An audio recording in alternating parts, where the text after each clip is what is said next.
好像可以再讲慢一点，对不对？仍然可以。刚第2集发生一个惨烈的事情。什么事？他爆音了？不是，忘记按一下录音键。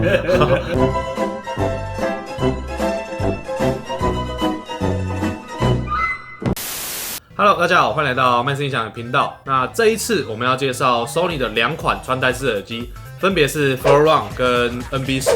那 Flow Run 这个耳机很特别，它一开始亮相的时候，其实是在海外的募资网站上面，它本来就针对一些运动啊、健身等等的用户去做设计。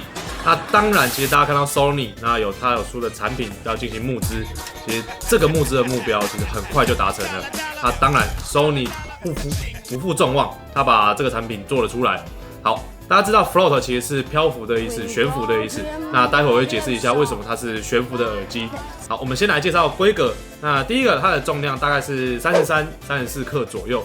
其实，在同级的产品，大家的重量都差不多。那其实主要是在佩戴感上面的问题啦。那当然，它有生活的防水。所谓生活防水，可能是在于说一些汗水的部分啊，你把它拿去，如果是游泳，可能就比较没有那么适合。那当然，免持通话是一定有的。那语音助理，像是 OK Google、Siri， 它这些功能它都有。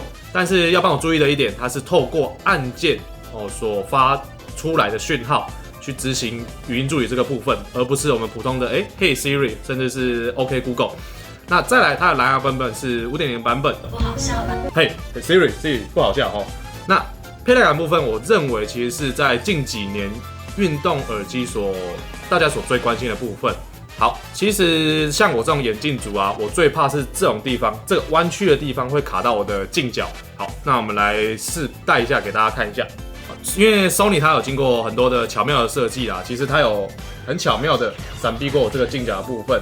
那耳机的本体的确是有一个悬浮在耳朵旁边的感觉，那避免掉了说以前那种传统式的运动耳机啊，会因为整个有一个比较大的单体会在耳朵旁边所导致的闷热啊等等不舒服的感觉。那听感的部分其实跟我想象中的有点差异当然这个差异是差异性的好很多。以前这种运动型耳机，我大概心里大家都会想说，那它就是有声音就好。至少我在跑步啊，或者在我在运动的时候，我可以听得清楚就好。音质的部分，这一次其实相较于同等级的产品的骨传导啊，甚至是空气传导，低频的部分的确有比较少一点点。那当然，它的音场跟整个声音的干净程度是有很明显的提升。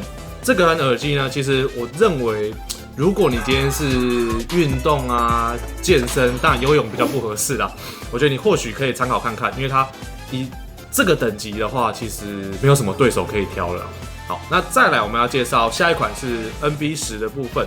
NB10 的部分，其实它支援的蓝牙版本是 5.1 的版本，它是更高的版本，只是在说它没有一些像是 OK Google 或者是 Siri 的功能。那当然，这2款本来就是定位不一样的商品，一个是专门 for 运动用，一个专门是 for 假如说你是今天是做家事，或者是你在居家办公。或许你觉得比较适合这一款的功能，只是在于说它的重量，它是113公克左右，当然它是挂在肩膀上，所以它的不舒适感其实也不会到这么强，只是在于说有些人他可能比较不喜欢耳朵上面有挂一些可能耳环啊，甚至是耳机之类的，他会觉得比较喜欢这种产品。好，那这2者的部分呢，其实充电就是电量的规格上面来讲，也有一点点差异。2者都有支援快充充10分钟的电都可以用1个小时。那 Flow Run 它本身是可以用10个小时，那 NB10 它的电量就更大，它可以用20个小时。那总结呢，我认为这款耳机其实在运动型耳机来讲的话，我认为在这个部分它已经是 CP 值最高的可以做选择了。那当然，如果你今天是居家办公居多的人甚至是几乎你是不出门，你都是在家，你可能要选 NB10 会比较适合你，毕竟它的低音真的比较多一点点再来就是它比较适合做一些像是通话啊等等的部分只是在于说，如果你今天是对于语音助理有要求的人，NB10 或许不是你的第一个选择，只是他们2个的价位带都差不多。